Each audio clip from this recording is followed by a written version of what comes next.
feeling overwhelmed? Psalm 3, divine shield, prayer against enemies, reclaim your peace now. Do you ever find yourself completely overwhelmed by life? Challenges piling up to the point where you can barely breathe. That sinking feeling that nothing is going your way, or that everything, your doubts, your fears, even people, seems to be working against you. Maybe it's work stress that won't let you rest, broken relationships that leave you feeling defeated, or an gnawing sense of failure that keeps you up at night. It feels like the battle is constant, and peace feels so far away. You're not alone. These battles, these moments when we're at our lowest, are exactly what Psalm 3 speaks to. Today, we're stepping into one of the most raw and profound prayers of David, a moment where he was literally fleeing for his life, overwhelmed by betrayal and surrounded by enemies. But here's the truth that will change everything. This psalm isn't just about David's life, it's written for yours, for the struggles you face today. In this video, I'll help you navigate Psalm 3 like a roadmap. You'll see how David's cry for help becomes his declaration of victory. I'll break down this psalm's timeless truths, showing you how to turn your lowest moments into a source of strength rooted in unshakable faith. By the end of this, you'll not only understand Psalm 3, you'll feel the divine shield of protection it offers, one that can restore your peace, reignite your courage, and guide you through life's chaos. So stay with me, because what you'll experience over these next moments could shift your entire perspective. Psalm 3 isn't just another Bible passage, it's an invitation. An invitation to rise above your fears, to lift your head high, and to stand in the confidence that God Himself is surrounding you, shielding you, carrying you. Together, we'll break through the noise of overwhelm and step into the calm, steady reassurance of divine peace. The context of Psalm 3 emerges out of one of the most dramatic and painful moments in King David's life. Imagine a man who was not only chosen by God, but celebrated by his people, now stripped of his power, fleeing for his life. This was the reality David faced. His own son, Absalom, had betrayed him, leading a rebellion so fierce that David had to leave his throne and escape into the wilderness. The weight of this betrayal wasn't just political, it was personal. Absalom wasn't just any enemy, he was David's own blood. The pain of this moment, combined with the physical danger, creates a storm of emotions that David couldn't ignore: fear, heartbreak, regret, and desperation. As David fled, he was surrounded by enemies taunting and pursuing him. It wasn't just physical threats, it was spiritual and emotional as well. The whispers of those around him began to echo louder than God's promises. God will not deliver him, they said, planting the seeds of doubt designed to destroy his faith. Perhaps you've experienced something similar. Maybe you've been in a position where the external forces around you, stress, anxiety, fear, feel like an army pressing in on every side. Or maybe the internal voices of doubt and self-criticism are even louder, convincing you that God has forgotten you in your struggle. We've all faced moments like these, where the weight of life feels unbearable, and we're searching for something, anything, to hold on to. Psalm 3 meets us in that place. David's situation wasn't just a historical moment. It was written for people like you and me, for those seasons of life when challenges feel bigger than we are. David doesn't pretend to be okay. In the first words of this psalm, we feel his raw and unfiltered emotion. Lord, how many are my foes? How many rise up against me? His cry is honest and vulnerable because he's acknowledging the reality of his situation, not hiding from it. There's no pretending here. David brings his fear and desperation before God, not as a sign of weakness, but as an act of trust. This is what makes Psalm 3 so powerful. It begins in chaos and overwhelm, but it doesn't stay there. David wasn't writing this psalm from a place of victory. He was still in the middle of his trial, still running, still unsure of the outcome. And yet, even then, this psalm is filled with hope. It's a reminder that our faith isn't meant to wait for the storm to pass. Our faith is forged in the middle of the storm. David could have given in to despair, listening to the voices around him saying that even God wouldn't help him. But instead, he directed his heart toward heaven. He reached for the one thing he knew would never fail: God's protection. What's remarkable about Psalm 3 is how deeply it reflects the human experience. It captures what it feels like to be overwhelmed by external challenges and internal conflict while still clinging to belief in something greater. David's enemies weren't just soldiers or rebels chasing him down. They represent all the fears and doubts that chase us in our modern lives. For some, it might be the pressure of providing for your family in uncertain times. For others, it's the weight of unspoken battles, hidden struggles with mental health, feelings of inadequacy, or the wounds of betrayal from those you trusted. It's the moments when everything feels like it's working against you, and you wonder, where is God in all of this? David didn't deny the reality of his situation. He didn't pretend that the battle wasn't real or that the pain didn't exist. But even in his brokenness, even while running for his life, he chose to believe in God's faithfulness. He called out to the Lord because he knew God's character: a shield, a protector, his ultimate strength. This sets the foundation for the journey we take through Psalm 3, a progression from fear to faith, from desperation to unshakable trust. For anyone feeling overwhelmed, the story behind this psalm reminds us of a deeply important truth. Faith isn't about avoiding storms or pretending they don't exist. Faith happens in the middle of the chaos, not when things are calm, but when everything feels out of control. David teaches us that crying out to God in our most desperate moments isn't a sign of failure. It's proof of our trust. Even when life feels like it's collapsing around you, Psalm 3 shows us that God is still present, still listening, still shielding. This psalm isn't just history, it's a lifeline for modern struggles. David's physical enemies may not look like ours, but the feeling of being overwhelmed is universal. And so is the hope we find in this text. David's words remind us that no matter how dire the circumstances, there is a divine shield surrounding us. Even when we feel abandoned or unsupported by others, God's protection is constant. Psalm 3 isn't just about David's survival, it's a map for anyone experiencing overwhelm, showing us how to move from brokenness to belief, from fear to faith. It starts with an honest cry for help and reaches into the depths of God's unchanging promise to never abandon his children. This is where hope begins. Unpacking the opening cry, "Lord, how many are my foes? How many rise up against me?" These are the first words of Psalm 3, and they immediately plunge us into the depths of David's emotional state. He is not hiding his fear or trying to mask his vulnerability.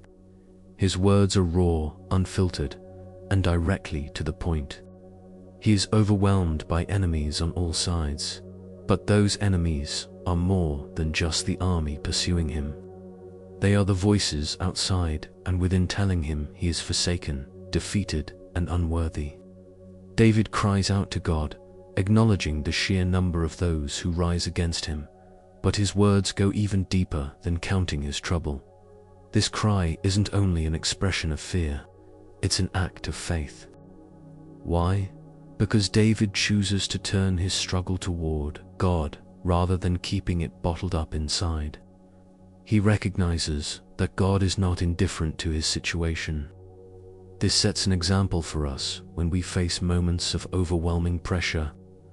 The first step isn't to fight the battle alone, but to acknowledge the reality of what we are facing in the presence of the one who can truly help us. What makes David's cry unique is the brutal honesty. He does not water down his emotions or try to sound composed.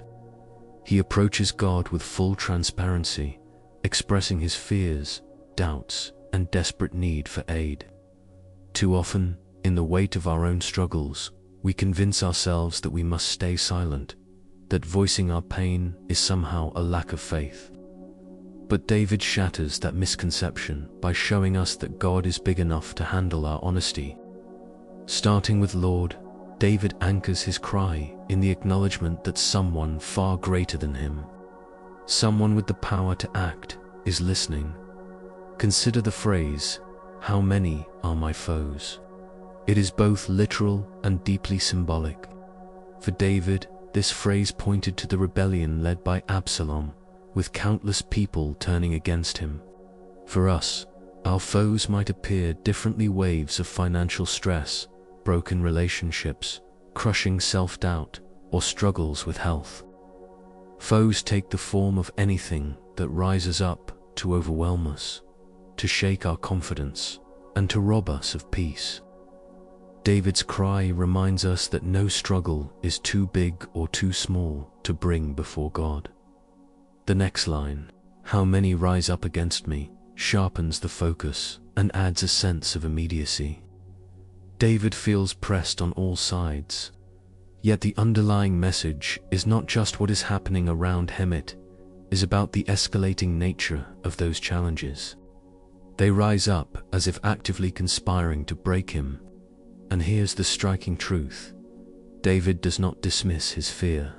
Instead, he lays it before God, naming it, confronting it, as the first step to overcoming it.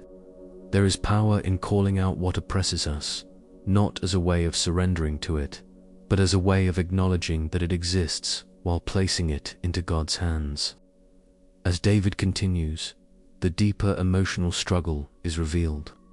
"Many are saying of me, God will not deliver him." These words resonate with a timeless ache. When everything around you suggests that even God has abandoned you, the heartbreak becomes almost unbearable. This is where the battle intensifies, not simply a battle of physical circumstances, but a spiritual attack aimed at David's faith. His enemies mock him with words intended to break the one thing that sustains him, his trust in God. Perhaps you've experienced this kind of attack. Maybe not from people directly, but from the situations in your life that whisper the same lie. God won't help you. You're on your own. You're not good enough for his love or his protection. It's the voice of despair, convincing us that we are completely alone and that our prayers are falling on deaf ears. This is where the true battle lies, in the struggle to believe in God's presence when everything around us seems to say otherwise. Notice again David's transparency. He doesn't act as if he doesn't hear the doubts. He brings even these thoughts to God, refusing to carry them alone. This is a profound lesson for us. We often feel ashamed of our doubts, as if admitting them means we're failing spiritually. But David teaches us that our doubts are not the end of faith. They are the place where faith begins to grow.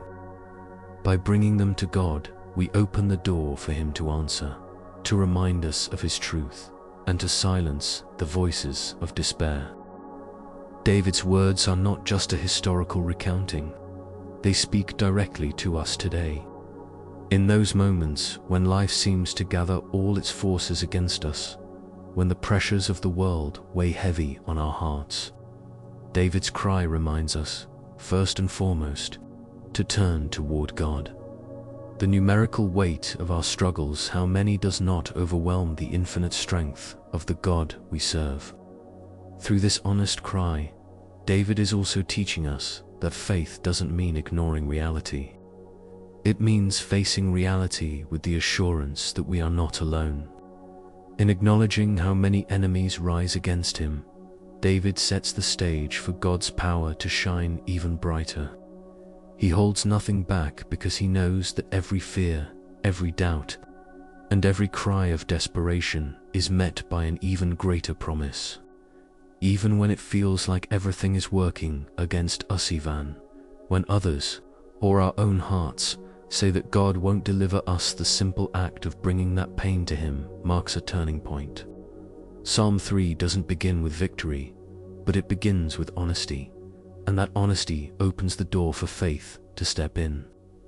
This opening cry teaches us that there is no shame in feeling overwhelmed, no failure in admitting that we can't handle life on our own. Instead, it points us to the only source of true strength. David cried out to God in the middle of his struggle, and so can we. It is when we feel surrounded, pressed down, and ready to collapse that God's shield becomes most evident. Those many foes don't stand a chance against the one who hears fully and compassionately the cries of his people. But you, Lord. The turning point. The power of Psalm 3 lies in its dramatic shift. After beginning with an honest cry of fear and desperation, David makes one of the most profound transitions in all of Scripture. He declares, "But you, Lord, are a shield around me, my glory, the one who lifts my head high." These words are not born from safety or resolved conflict. They are spoken while David is still in danger, still fleeing from his enemies, still surrounded by threats. What separates this psalm from mere lament is this powerful pivot from despair to unwavering trust. The phrase "but you, Lord," changes everything. It shifts the focus from what is happening to who God is. No matter how overwhelming the circumstances are, David chooses to declare his faith. This is the turning point, where we see that David's confidence doesn't depend on what he can see or control. Even as his enemies multiply, even as others mock his faith, David's declaration cuts through the chaos. "But you, Lord," is more than a statement. It is a defiance against fear, a refusal to give in to the voices telling him God has abandoned him. When David describes God as a shield, he doesn't say, "a shield in front of me." He says, "a shield around me." This image is profound. A shield in battle typically only covers one side, leaving the rest of the body vulnerable. But David's declaration speaks of a shield that completely surrounds him, protecting him on every side. This shield is not just a passive barrier. It is active and living. It represents God's overwhelming presence, an assurance that no attack, no matter how fierce, can break through God's divine protection. For David, this shield isn't merely physical, it's emotional, spiritual, and eternal. It protects not just the body, but the heart and the soul as well. What makes this moment so transformative is that David is still in the fight. His situation hasn't changed. His enemies haven't gone away, and the threats against him haven't disappeared. Yet his perspective has. Rather than focusing on the problem, he focuses on the presence of God. This is a critical lesson for us. Life will often leave us in situations where the storm doesn't immediately calm, where the enemies don't retreat overnight. But like David, we can claim this truth. God is our shield. This assurance doesn't mean we won't face difficulty. It means that no difficulty can destroy us when we rest in God's protection. David adds to this image, calling God my glory, the one who lifts my head high. Glory, in this sense, is not about personal achievements or victories. David has no earthly reason to feel prideful in this moment. His throne has been taken, his son has betrayed him, and his followers have abandoned him. Yet David doesn't find his identity in any of those things. His glory comes from God alone. This is a reminder that our worth, our value, is not tied to our circumstances. It's not tied to our failures or even our victories. Our true identity is found in the God who sees us, loves us, and calls us his own. The image of lifting one's head is deeply intimate. A bowed head represents shame, fear, and defeat. But to lift someone's head is an act of profound tenderness and reassurance. Imagine a weary child, overwhelmed by guilt or grief, as a loving parent gently places a hand under their chin and lifts their face to meet their gaze. This is the image David evokes. God, in his mercy, doesn't just protect us, he restores us. He lifts our weary heads and reminds us of who we are in him. In moments of despair, when we feel unworthy or unloved, God's grace lifts us out of our shame and restores our dignity. This truth is not just poetic, it's deeply practical. How often do we allow the voices of doubt, criticism, and fear to lower our heads, convincing us that we are alone or defeated? David reminds us that even when the world says otherwise, God calls us to lift our heads, not in pride, but in the humble confidence of knowing we are his. The enemies that surround us, the voices that belittle us, cannot change what God has already declared about us. We belong to him, and he is our shield, our glory, our unshakable foundation. David's shift in focus isn't a denial of his reality. He doesn't pretend the enemies don't exist, nor does he dismiss the pain of betrayal. But he refuses to let those circumstances define his faith. But you, Lord, is how faith rises. It's the declaration that no matter what we face, God is still greater. It's the defiant stance of someone who knows victory is not about the absence of conflict, but about the presence of a faithful God who promises to see us through. These words also challenge us to examine our own perspective in moments of struggle. Do we allow our circumstances to dictate our faith, or do we anchor ourselves in the character of God? David's confidence in God as his shield was not based on immediate deliverance, but on the eternal truth of who God is.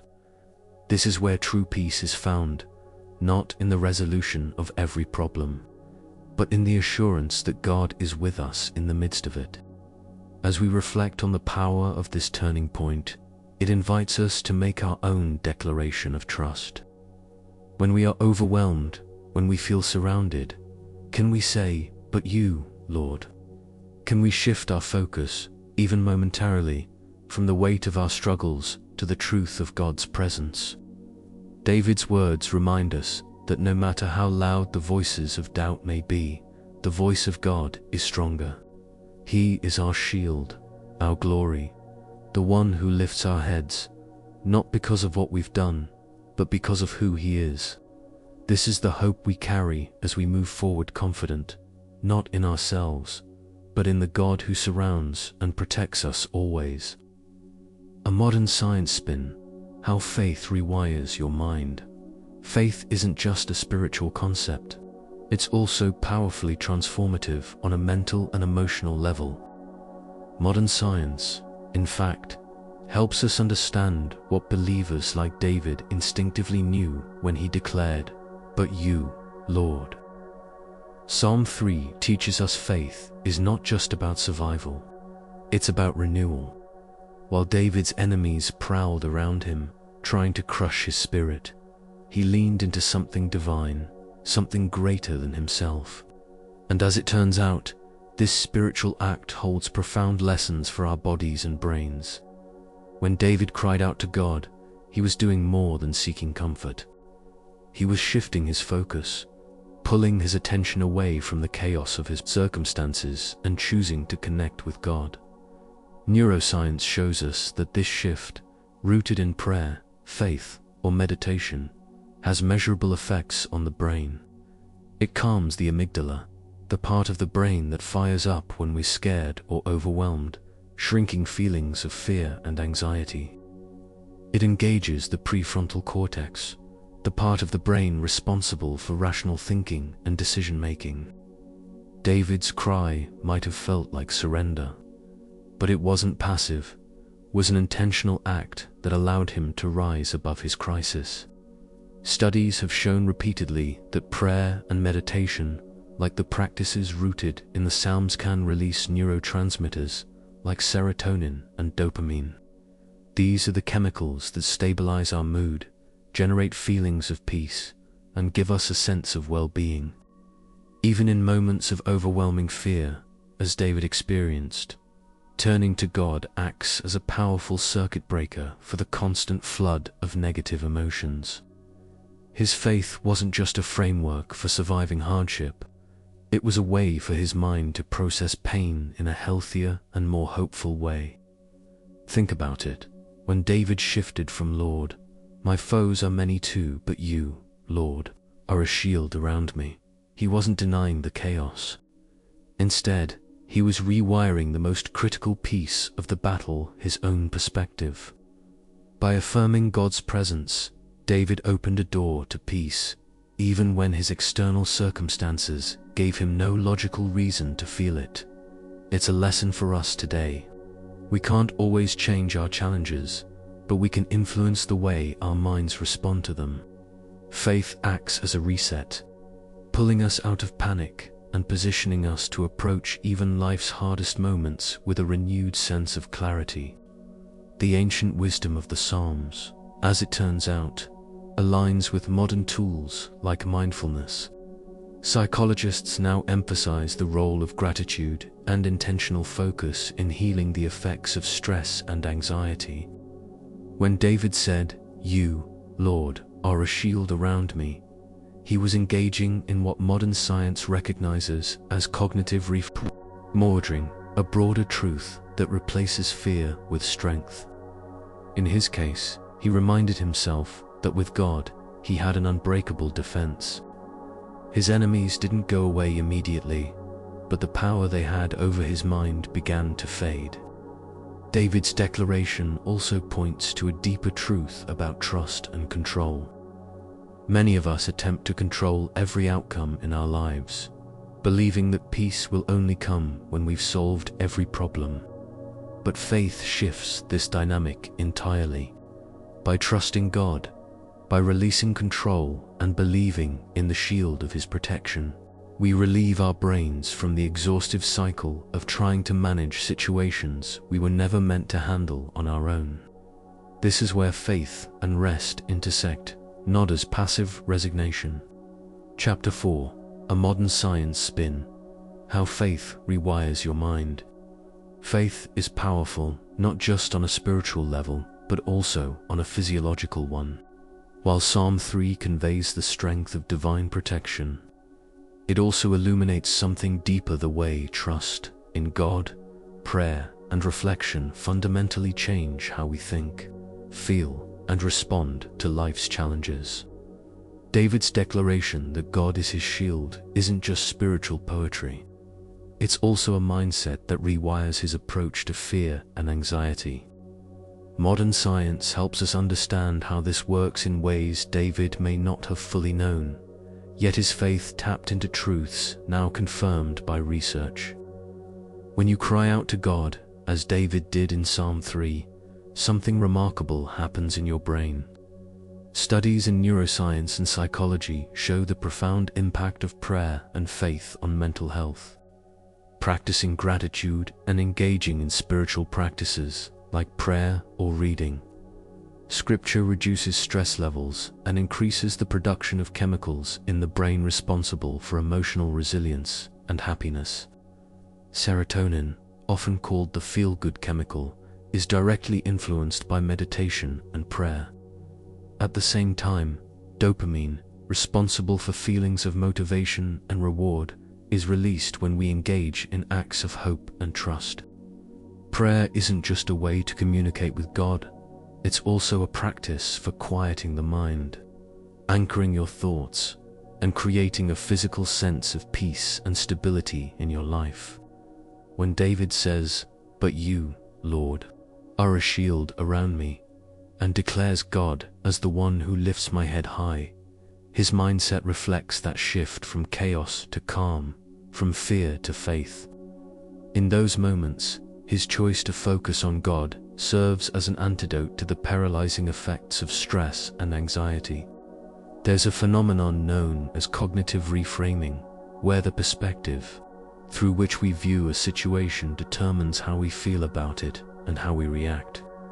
David, surrounded by enemies and overwhelmed by circumstances, doesn't deny the reality of his danger, but he reframes it. He replaces despair with trust, shifting his focus from his enemies to God's sovereignty. In doing so, he reduces the power of those enemies, for while they may threaten his body, they cannot steal his peace. This is where the intersection of Psalm 3 and modern psychology becomes so compelling. When you reflect on God's promises, you are creating a space to step back from the overwhelming emotions of the moment. Prayer helps you disengage from your instinctive stress response, the part of your brain that goes into overdrive when you feel attacked or afraid. This fight or flight system is meant to protect us from danger, but when left unchecked, it can overrun your ability to think clearly or respond calmly. Regular prayer and meditation directly counteract this stress response by activating the parasympathetic nervous system, nicknamed the rest and digest side of the brain. Physically, it calms your heart rate, lowers stress hormones, and creates a state of peace and focus that anxiety simply cannot overpower. Faith, then, is not just a spiritual anchor, it is a mental shield. When David declares that God is his shield, he is doing something profound on both a spiritual and psychological level. He is reminding himself and us that the enemies we face, while real, are not ultimate. And when we make space for this truth, our brains start to restructure themselves around it. Neuroscience proves that the brain is plastic. It changes shape and forms new neural pathways constantly. By taking time to pray, to read scripture, or to declare God's promises out loud, you shape your brain to focus on hope rather than despair, faith rather than fear. Over time, this practice strengthens your resilience. Difficulties don't disappear, but your ability to move through them without breaking becomes more powerful. Another key element worth noting is the effect of visualization, something Psalm 3 naturally invites as you read it. Picture a shield completely surrounding you, as David describes a shield around you, not just protecting one side, but encompassing your entire being. This imagery alone creates a moment of mental clarity, quieting the noise of the outside world so you can focus on God's presence. Visualization like this, when combined with prayer or meditation, boosts mental clarity and emotional confidence because it allows your mind to rest in a simple, powerful truth: I am not alone. The implications here go far beyond personal peace. When the mind settles, when fear is displaced and trust takes center stage, your entire life begins to transform. Research shows that people with strong faith and spiritual practices have lower rates of anxiety and depression. Gratitude becomes more natural.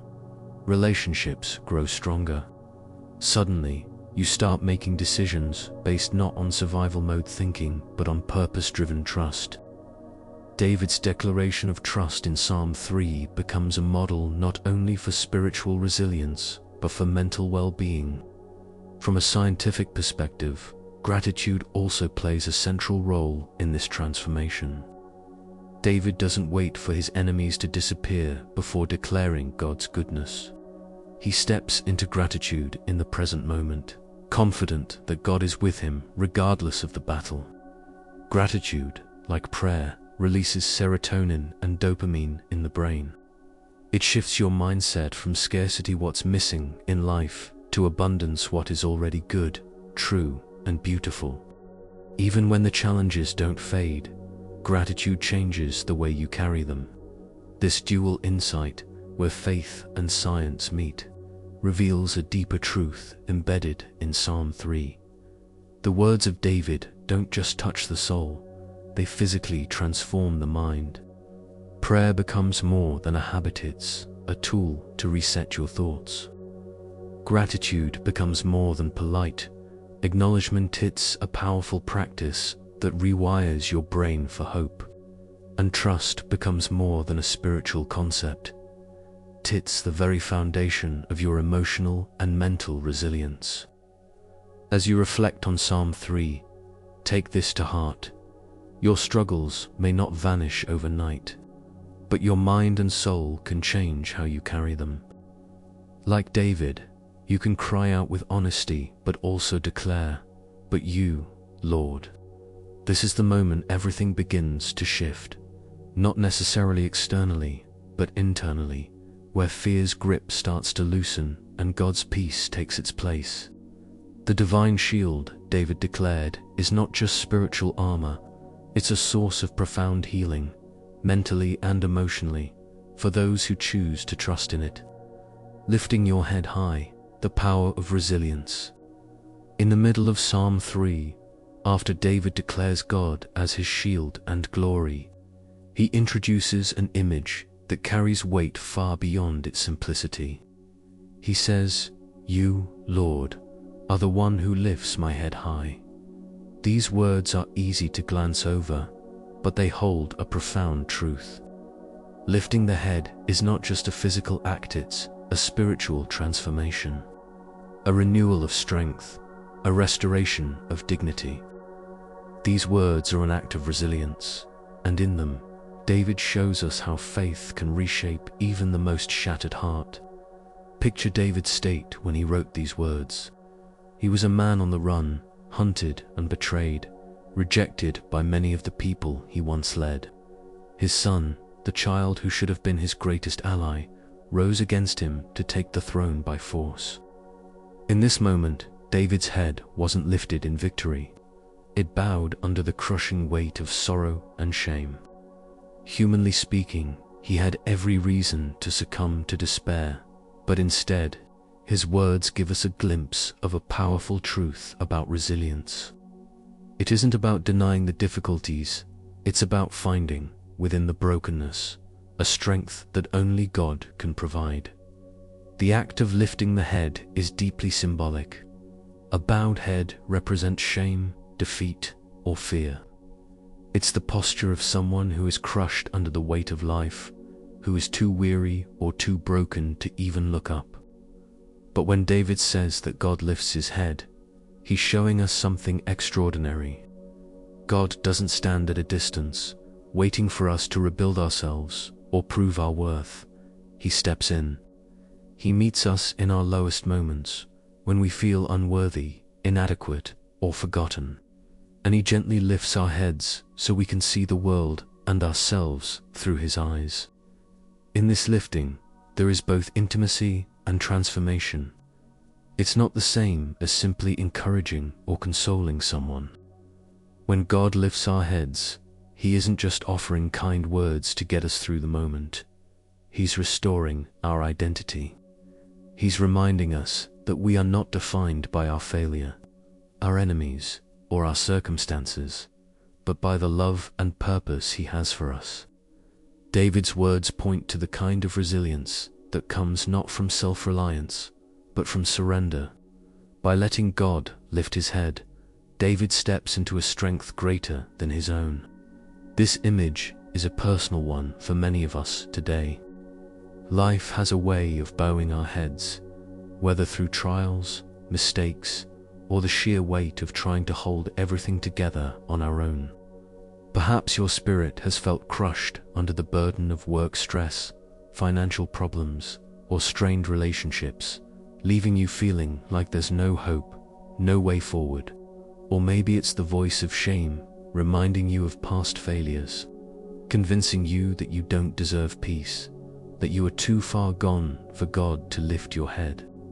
But David reminds us in this psalm that God specializes in meeting us right where we are, taking us from a posture of brokenness to a posture of confidence, not in ourselves, but in him. David didn't lift his head on his own. That's important to remember. Our culture tells us we need to be strong, to stand tall and push forward no matter what. But the truth is, there are moments in life where we don't have the strength to stand, much less lift our heads. God's promise is that we don't have to. When the weight is too much, He is the strength we lack. He reaches down and lifts our heads, inviting us to let go of shame, fear, and despair, and instead, trust in His healing presence. There's another layer to this image as well. Lifting your head is also about vision, about what you choose to see. A bowed head faces the ground, seeing only the dirt and dust, the lowliness of our situation. But when God lifts our heads, our perspective shifts. We start to see the bigger picture, to recognize that our struggles, no matter how painful, are not the final word. David's situation had not changed when he wrote these words. His enemies still pursued him. His sons still sought to overthrow him. But his perspective had changed. By trusting in God's ability to lift his head, he chose not to focus on the temporary chaos, but on the eternal truth of God's promises. David's resilience wasn't rooted in his own ability to navigate hardship. It came from his willingness to let God restore him. This is why the act of allowing God to lift our heads is so transformative, shifts the responsibility from us to Him. Resilience, in this sense, isn't just surviving. It's stepping into the strength of God's grace. It's realizing that even when life's battles leave you bowed and burdened, there is a shield protecting you and a God who promises to restore you. But this act of lifting doesn't always come easily. There's something about shame and fear that makes us resistant. Sometimes we want to keep our heads bowed because it feels safer not to confront the enormity of our struggle. But when God lifts our heads, it's not to ignore or diminish what we've been through, it's to transform the way we see it. He invites us to lift our eyes to Him, to let go of carrying the burden alone, and to stand in the assurance that we are loved, protected, and guided. David shows us that faith isn't just about waiting for circumstances to improve. It's about believing God's truth even when the world hasn't changed yet. It's about allowing Him to lift your head, giving you the strength to look forward, not just at the challenges ahead, but at the God who goes before you. Resilience, in the framework of Psalm 3, isn't a matter of willpower. It's the result of trust. Trust in a God who never abandons, who always restores, and who doesn't just offer strength, but becomes our strength. For anyone today who feels like your head is bowed, weary from the burdens of life, this image from David is a reminder. God is near. He is not watching from a distance, expecting you to figure it out alone. He is with you, ready to lift your head, to remind you that you are His, and to give you the strength you need for the battles you face. Let your resilience be rooted, not in your own striving, but in His unfailing presence. It's in the lifting of your head that you see the hope, the peace, and the purpose that only God can provide. Discovering the divine shield, Psalm 3 brings forward one of the most comforting and empowering images in all of Scripture. God as a shield. David declares this with absolute confidence, saying, "But you, Lord, are a shield around me." This image is powerful not only because it speaks to protection, but because it defines the kind of shield. God provides one that surrounds us entirely, offering safety and reassurance in every direction. In contrast to human-made shields that only protect a portion of the body, God's shield is limitless. It leaves no part of us exposed, vulnerable, or forgotten. This divine shield represents much more than physical protection. David was on the run from his enemies. He would have understood better than most the need for literal protection. But he recognized that God's shield went beyond just stopping arrows or swords. It encompassed his heart, his spirit, and his mind. This shield was the assurance of God's presence. guarding him not only from the weapons of his enemies, but also from the attacks of fear, despair, and hopelessness. For David, this shield was holistica, full body armor for both the seen and unseen battles he faced. To fully grasp the depth of this promise, reflect on what it means for God Himself to be a shield around you. This isn't a generic idea of protection, it's deeply personal. God's shield doesn't just surround your circumstances, it surrounds you specifically. It encompasses every fear, every insecurity, every anxiety that attempts to undermine your faith. While the battles of life often feel targeted and personal, so too is God's protection. He doesn't protect you at a distance or through intermediaries. Instead, He actively shields you, His presence wrapping itself around you in ways that are both spiritual and practical. David's declaration is particularly striking when we remember the context in which it was written. He was in the wilderness, far from the safety of his palace and the protection of his armies. From a human perspective, he was completely exposed, vulnerable to attack at any moment. But even in that precarious state, David declares that he is shielded. How is this possible? It's because David's confidence wasn't in physical barriers, but in the unshakable presence of God. He knew that this divine shield wasn't bound by location, circumstance, or the number of enemies against him. It was constant, unmovable, and deeply rooted in God's covenantal love for His people. This realization brings incredible hope to anyone feeling exposed and vulnerable today. Maybe your battles are emotional, and you're under attack from feelings of inadequacy or fear that you don't measure up. Perhaps it's a constant barrage of external difficulties, financial struggles, workplace stress, or relational breakdowns, leaving you feeling as though there's no escape, no safety.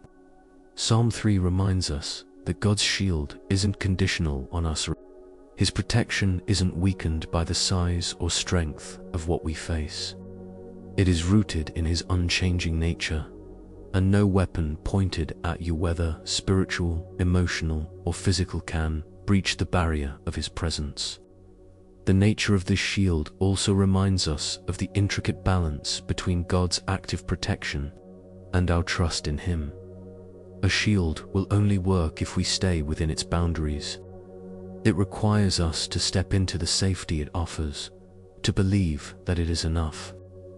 God doesn't force His protection on us, it's an invitation.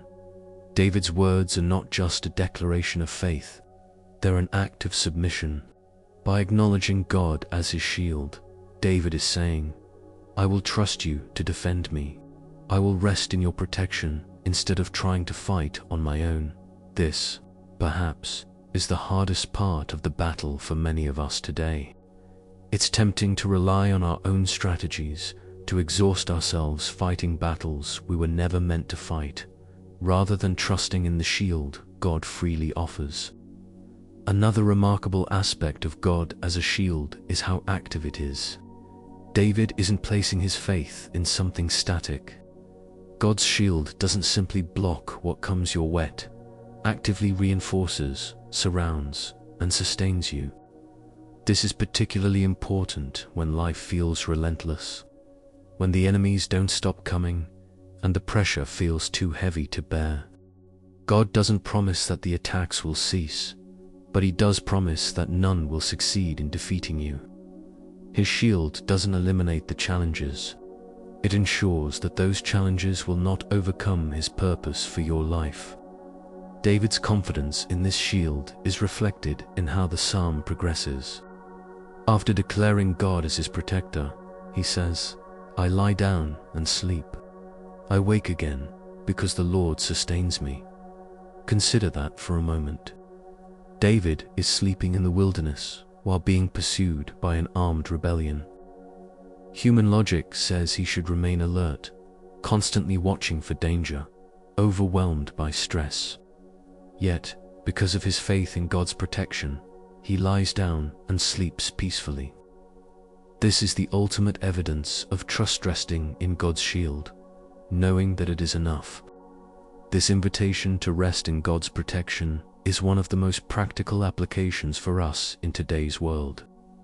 How often do we let worry rob us of rest, while fear takes over our minds?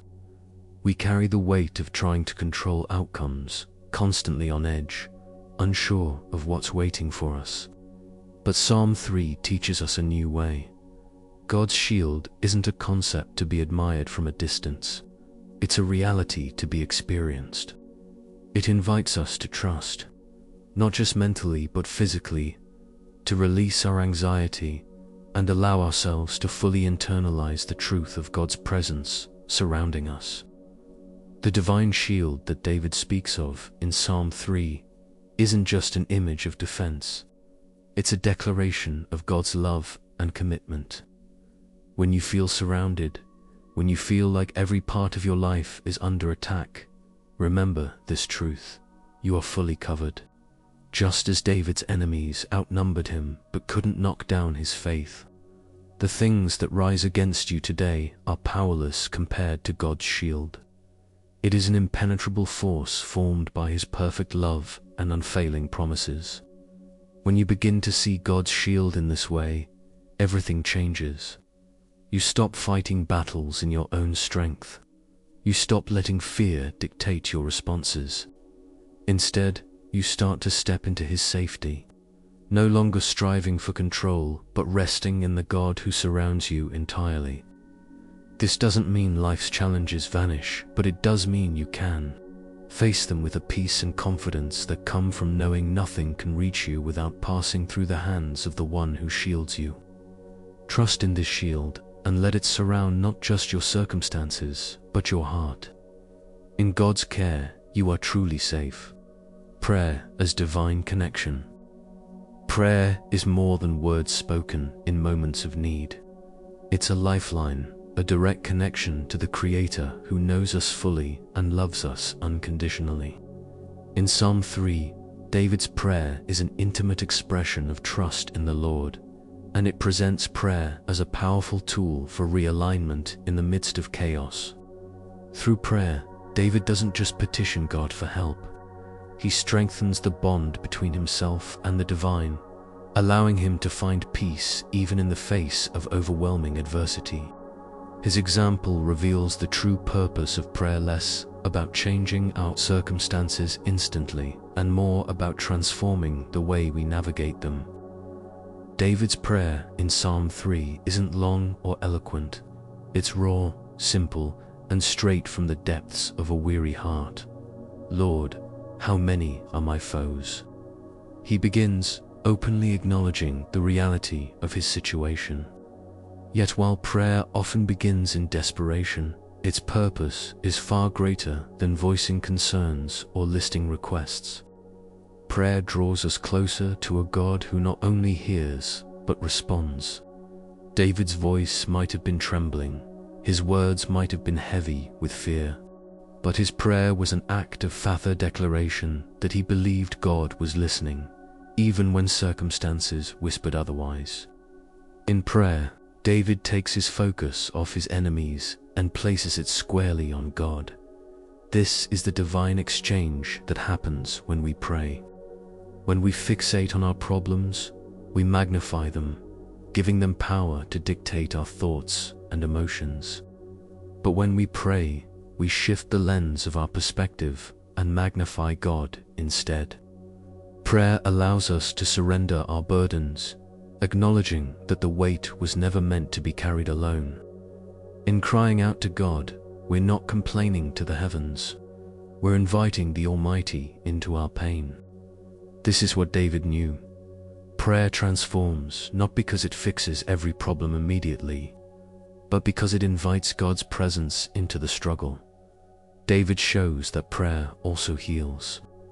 It's the act of pouring out your soul, releasing the burdens you've carried in silence.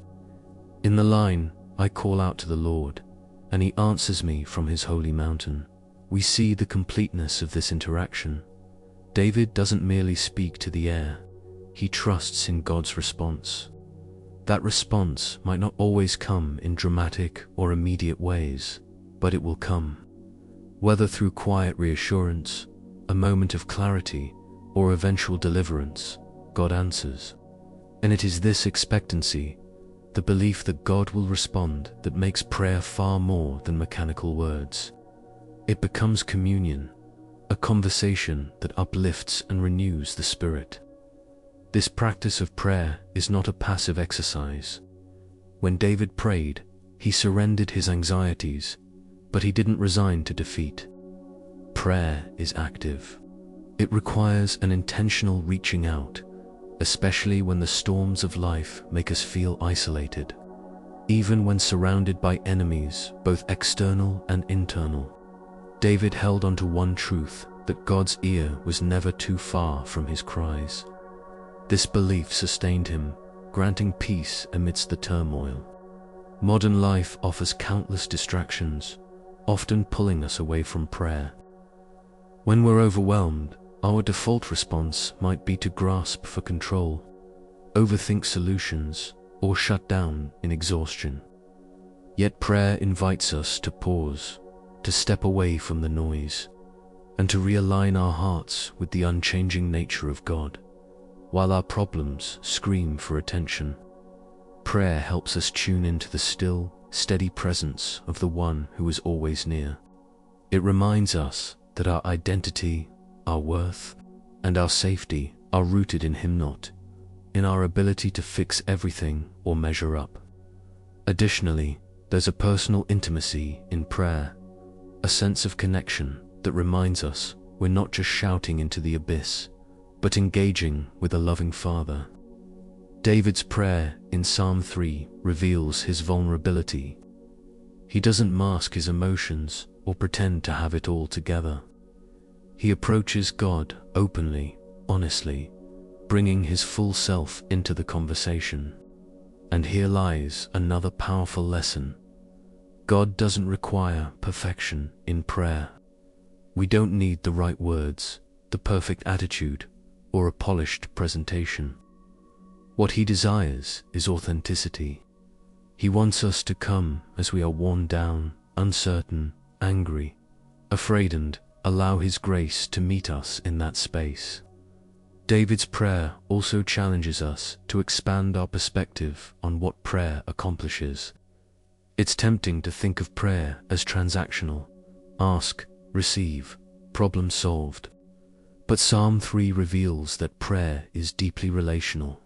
When David says, "But you, Lord, are a shield around me," he's not merely reporting a fact, he's personally affirming his trust in God's character. Prayer strengthens that trust. It trains our hearts to rest in Him, even when the answers we seek seem delayed. God might not always remove the challenge, as David's enemies didn't vanish immediately. But through prayer, He equips us to endure. Prayer becomes the change agent, transforming how we see, feel, and face what's in front of us. Another profound element of prayer revealed in Psalm 3 is its ability to realign us with God's eternal perspective. When life becomes overwhelming, our vision narrows, and we become consumed with the immediacy of the moment. What's wrong? What needs fixing? And how quickly it can be resolved. In prayer, however, we're reminded of the bigger picture. David's trust in God as the lifter of my head shows that prayer isn't just about survival, but restoration. It lifts our gaze from the dust of the battlefield to the hope of what God is doing beyond what we can see. Prayer reorients our hearts to the reality that we are never abandoned, that God is always active, even when circumstances feel unbearably heavy. Finally, Psalm 3 teaches us that prayer isn't merely an individual experience. David's words have echoed through generations, strengthening countless souls who have faced their own battles. Prayer connects us not only with God, but also with others in the family of faith. It reminds us that we are not alone, that the struggles we face are part of a greater story, and that a God who delivered David is the same God who stands ready to sustain us today. Ultimately, prayer is the bridge between our weakness and God's strength. It doesn't always change circumstances immediately, but it always changes us. It's in prayer that we rediscover the shield around us, the glory within us, and the one who lifts our heads high. It not only brings peace in the storm, but equips us with the resilience to move forward, knowing that we are fully seen, fully known, and fully loved by a God who never fails to listen and answer. Common struggles when trusting God. Trusting God sounds simple in theory, but in practice, it can feel like one of the greatest challenges of faith. Psalm 3 reminds us of the power of trust in the face of adversity. Yet it also indirectly acknowledges the human struggle to fully rest in God. David's words, "But you, Lord, are a shield around me," are filled with conviction, but they are not spoken in a vacuum. His trust didn't emerge from a life without doubt or fear. It was born in the middle of danger, betrayal, and overwhelming circumstances. And like David, we often wrestle with fully trusting God when life feels like it's falling apart. One of the most pressing challenges in trusting God is the time between our prayers and the visible answers. We often pray with a timeline in mind, expecting that God's intervention will be just as immediate as our need. But what happens when the solution doesn't appear as quickly as we hoped? Trusting God requires waiting, and waiting doesn't come naturally. Our minds wander to worst-case scenarios. Our hearts question if God is truly listening, and the uncertainty can feel unbearable. This gap between prayer and resolution becomes a breeding ground for doubt. David's struggle with waiting is implicit in Psalm 3. His enemies didn't disappear the moment he called out to God. He was still in the wilderness, surrounded by danger. Yet even in this unresolved tension, he chose to trust. He declared God as a shield, even though he still had to face the pursuit of those who sought his life. This moment of faith teaches us that trusting God isn't about ignoring our doubts, it's about choosing to believe in his faithfulness despite them. It's permission to acknowledge our fears, but more importantly, it's an invitation to turn those fears back toward God, allowing him to hold them. Another common struggle in trusting God comes from the weight of disappointment. Many people find it difficult to place their faith in God because they carry the scars of unanswered prayers or moments where they felt abandoned in the past. Why didn't God act before? Why did he allow that pain to happen? These unresolved questions can become barriers to trust, whispering to us that relying on God might not be safe. For David, his past mistakes and failures could have easily fueled these doubts. He wasn't perfect, and much of the chaos in his life was the consequence of his own sin. Yet he still drew near to God, believing that God's faithfulness was greater than his mistakes and beyond his ability to fully understand. This is one of the most humbling realities of trust. It requires surrendering not just control, but also the expectation that every outcome will align with our desires. Faith isn't blind optimism, hoping everything will go our way. Trust is rooted in the belief that God's plan is greater than the immediate resolution we think we need. It's the recognition that even when we can't see the whole picture, God is still working in ways that are for our ultimate good. This perspective doesn't erase the pain of disappointment, but it does remind us that our limited view is not the final word. A third struggle we face is the fear of vulnerability. Trusting God means admitting that we are not in control, and for many of us, that admission feels terrifying. The illusion of control gives us a false sense of security. We cling to it because it feels like staying in charge will prevent pain, failure, or chaos. But relinquishing control to God doesn't lead to weakness, it leads to freedom. When David declared, "But you, Lord, are a shield around me," he wasn't relying on his own strength or strategies. He had released his grip on the need to control what only God could handle. He made himself vulnerable to God, fully willing to rest in divine protection even as the storm raged around him. This fear of vulnerability is universal. It stems from a very human desire to protect ourselves from harm. But David reminds us that no shield we create for ourselves can ever compare to the shield God provides. Trusting God doesn't eliminate every challenge, it redefines how those challenges impact us. Vulnerability in God's presence is not weakness. It's our greatest strength, because it moves us closer to the one who has already overcome everything we fear. Another dimension of the struggle to trust is the battle with self. Many of us have been conditioned to believe that trusting anyone even God is risky. We've learned to depend on ourselves for solutions, coping mechanisms, and survival. Letting go of this self-reliance feels unnatural, even counterproductive. But Psalm 3 shows us that true resilience isn't built on self-sufficiency. David had every reason to trust his military prowess or his political influence, but those things failed him. His greatest strength was turning to God, whose protection was unshakable. Trusting God isn't a denial of our own responsibility, but it's the recognition that even our best efforts need the foundation of His guidance and provision. Finally, there's the simple fact that trusting God requires faith in what we cannot see. We live in a world driven by evidence, proof, and immediate results. It's no wonder that trusting an unseen God feels counterintuitive to our natural instincts. Yet this is precisely why trust requires faith. Faith bridges the gap between what is visible and what is eternal. Psalm 3 reminds us that while everything surrounding David looked like defeat, his faith anchored him in a reality far greater than his immediate crisis. His circumstances might have cast doubt, but his spirit pointed him to God's unchanging character. For those struggling to trust God, it's important to remember that trust is not a switch you flip, it's a journey.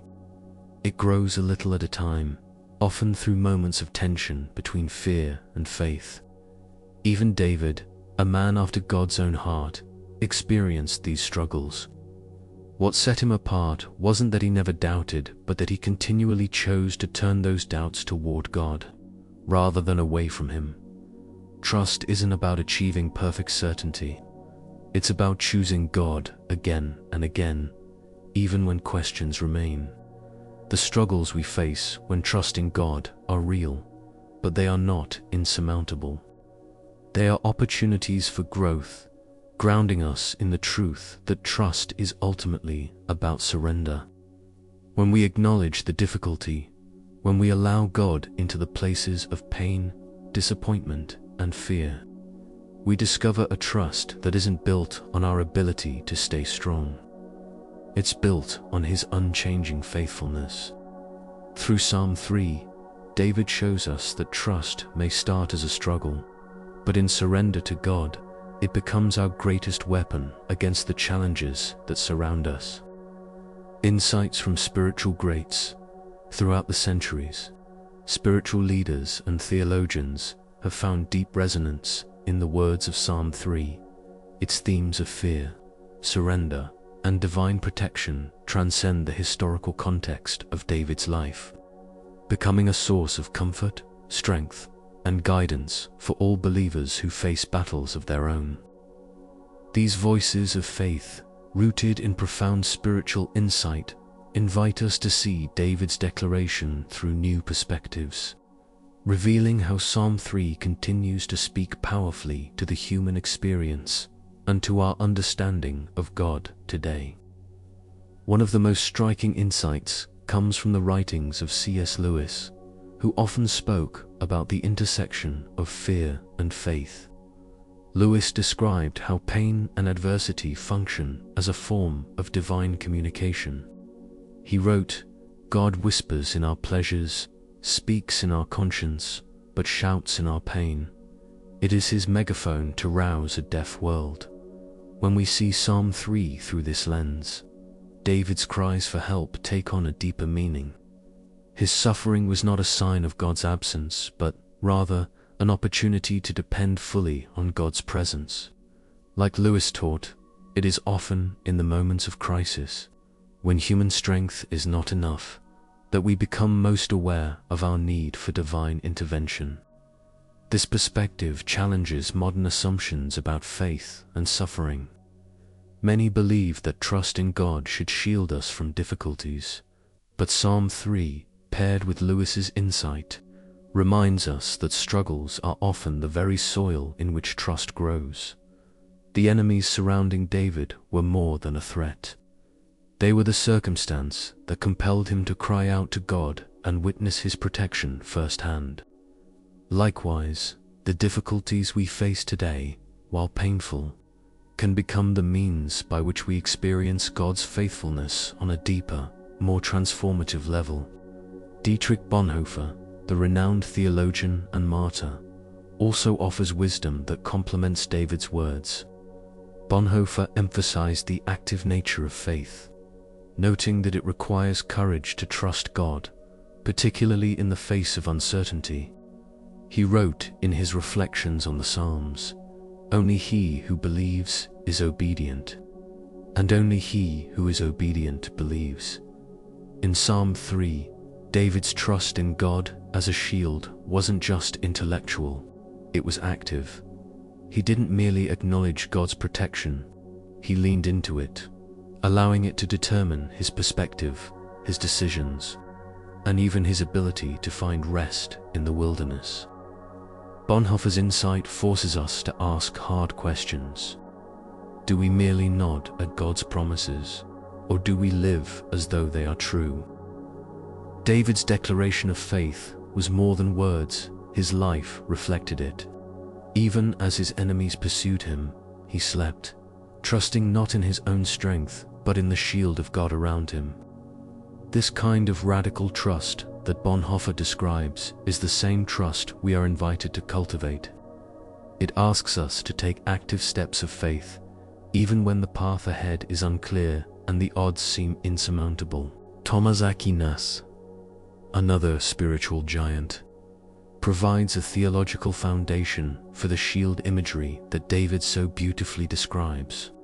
Aquinas emphasized the idea that God's protection is not something we earn, but something freely given because of his nature. He taught that God's providence works in and through human frailty, turning even weaknesses and failures into opportunities for his glory to shine. When David declared, "You, Lord, are a shield around me," he wasn't speaking as a sinless man or a flawless hero. He was a broken individual, well aware of his moral failures and shortcomings.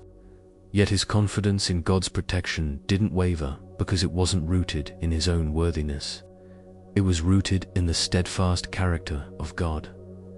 This perspective is a profound comfort for us in our modern struggles. How often do we hesitate to trust in God because we feel unworthy of his help? Aquinas reminds us that God's shield, like his grace, is not contingent on our merit. It surrounds us not because of who we are, but because of who he is. David's ability to trust in God's protection, even in the midst of betrayal and the consequences of his own mistakes, is an encouragement to lean into God's promises regardless of our past or present condition. Turning to more contemporary writers, Henry Nouwen adds yet another layer to the richness of Psalm 3. Nouwen often wrote about the tension between fear and trust, describing the process of faith as a journey of letting go. In many of his reflections, he emphasized that trusting in God requires releasing the illusion of control and allowing God to guide us in uncertain territory. He said, "When we are willing to let go of what seems to define us accomplishments, possessions, even security, we begin to discover that we are held safe in the arms of a loving God." This perspective resonates with David's prayer in Psalm 3, fleeing from Absalom, stripped of his royal position and the security of his kingdom. David embodied the essence of Nguyen's teaching. Everything that once defined him, his power, his role as king, his reputation had been shaken. Yet in losing these things, David discovered the unshakable truth that God alone was his shield and glory. His identity and safety were not tied to external achievements, but to God's unwavering love and protection. This biblical truth reflects the invitation for us to release the things we cling to most tightly and rest in the assurance that God's shield is enough. What unites all these spiritual voices? Bonhoeffer, Aquinas. Nguyen is the recurring theme of trust, as both an invitation and a challenge. David's words in Psalm 3 are not just a poetic declaration of faith, they are a call to live it out. This psalm reminds us that trust is forged in the fire of adversity, and that while enemies may rise, God's protection is stronger. Whether it's Lewis reminding us that pain can awaken us to God, Bonhoeffer challenging us to take active steps of trust, Aquinas reassuring us that God's protection flows from His grace, or Nguyen inviting us to let go, the message is consistent. God's shield surrounds us, even when life feels most uncertain. Psalm 3 is not just about surviving life's battles. It's about rediscovering who God is in the midst of them.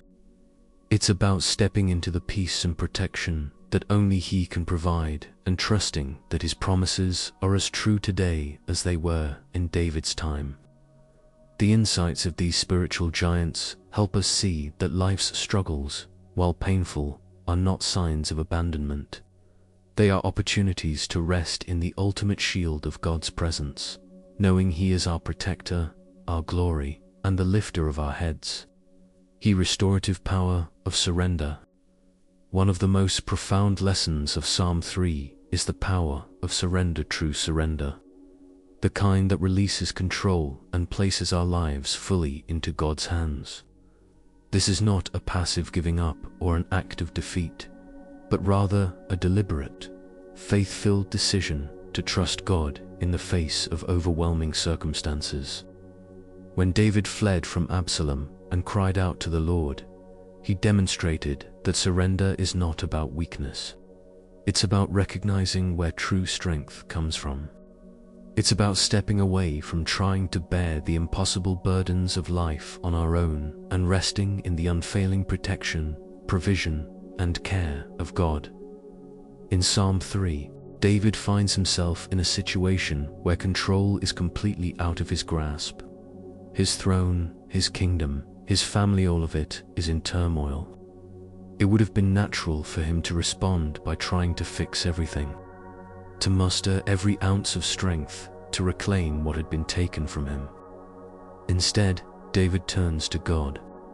His prayer in this psalm is the voice of a man who recognizes that no amount of human effort can save him, but that God can. His surrender is not born of despair, but of faith. He acknowledges the danger surrounding him, but he trusts that God's shield is greater than the threats he faces. Surrender, especially to God, is countercultural. The world often tells us that control is the ultimate source of strength, and that letting go means admitting failure. We're taught to hold onto control with clenched fists, convinced that independence and self-reliance are the only ways forward. But David challenges this mindset. Psalm 3 shows us that surrender to God is not about throwing up our hands in defeat. It's about lifting our hands in faith. When David declares, "I lie down and sleep. I wake again because the Lord sustains me," he paints a picture of what surrendered trust looks like. Even when life is chaotic, surrender allows us to rest, knowing we are held safely in God's care. What makes surrender so difficult is that it requires us to release what we most fear to lose. For David, surrender meant giving up any illusion of control over his circumstances. He couldn't make Absalom stop his rebellion. He couldn't force his people back into loyalty, and he couldn't undo the mistakes he had made that contributed to the chaos. His act of prayer in Psalm 3 was both an acknowledgement of his limitations and a declaration of God's sovereignty.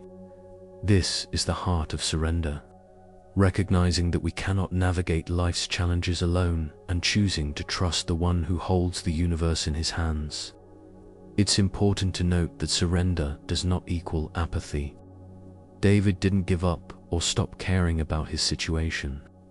He didn't sit idly by, hoping his problems would resolve themselves.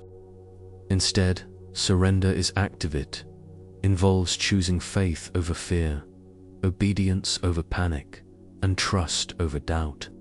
For us, surrender might look like releasing our grip on the need to control outcomes, and instead taking our anxieties to God in prayer. It might look like stepping out in faith, even when the path ahead is unclear, trusting that God will guide each step. Surrender is not the absence of effort. It's the realignment of our efforts to reflect God's will rather than our own desires. David's surrender in Psalm 3 also reveals the restorative power that comes with trusting God. When he says, "But you, Lord, are a shield around me, my glory, the one who lifts my head high," his words reflect inner peace that transcends his external chaos. Surrender has a way of restoring that peace because it moves the weight of responsibility from our shoulders to God's. The fight is no longer ours. Alone it belongs to him. And when we rest in that truth, peace begins to replace the exhaustion of striving. By allowing God to take the burden, we make room for his presence to bring renewal and restoration to our hearts. For many of us, the things we refuse to surrender are the very things stealing our peace. Maybe it's a constant need to micromanage your life, convinced that if you don't control every detail, everything will fall apart. Maybe it's resentment or anger over something you've been unable to fix. Or perhaps it's fear of failure, rejection, or the unknown. Surrender doesn't ignore these fears. It confronts them with truth. God is in control. His protection is greater than our anxieties. His plans are better than our own, and his strength is unending. When we surrender, we aren't losing control. We're placing our trust in the one who controls all things. In surrender, there is also profound freedom. What David experienced in this psalm wasn't just protection, it was liberation. By trusting God's sovereignty, David released himself from the impossible task of trying to solve his problems on his own. He didn't carry the burden of being his own protector or savior. Instead, he stepped into the freedom of being fully dependent on God. This is the paradox of surrender. In giving up control, we gain freedom. In releasing the need to carry every burden, we find rest. In trusting God, we discover a peace that surpasses all understanding. God invites us into this same freedom. When we pray, when we release our fears and doubts to his hands, we experience the healing power of surrender. It doesn't mean the challenges disappear, but it changes how we face them. We're no longer striving out of our own limited strength. We're relying on God's infinite wisdom, love, and power. Like David, we can find rest, even in the wilderness, because we know we are not abandoned. Psalm 3 reminds us that surrender is not a one-time act. It's a daily choice. Trusting God, especially in the middle of difficulty, is an ongoing journey. There will be days when surrender feels easy, when faith comes naturally. But there will also be days when it feels like a battle, when fear and doubt creep in and tempt us to pick our burdens back up. In those moments, we are called to return to the truth. God is our shield, our refuge, and the one who lifts our heads. Surrender isn't about getting it right all the time. It's about coming back to God again and again, trusting that he never lets go of us. For those who feel worn out from trying to manage life alone, Psalm 3 offers an invitation to surrender. Stop striving and start trusting. Let go of the need to control what is beyond you and place it in the hands of the one who has already overcome the world. As David discovered, surrender isn't the end of the battle, it's the beginning of restoration. And in that restoration, you'll find a peace and strength that only God can provide.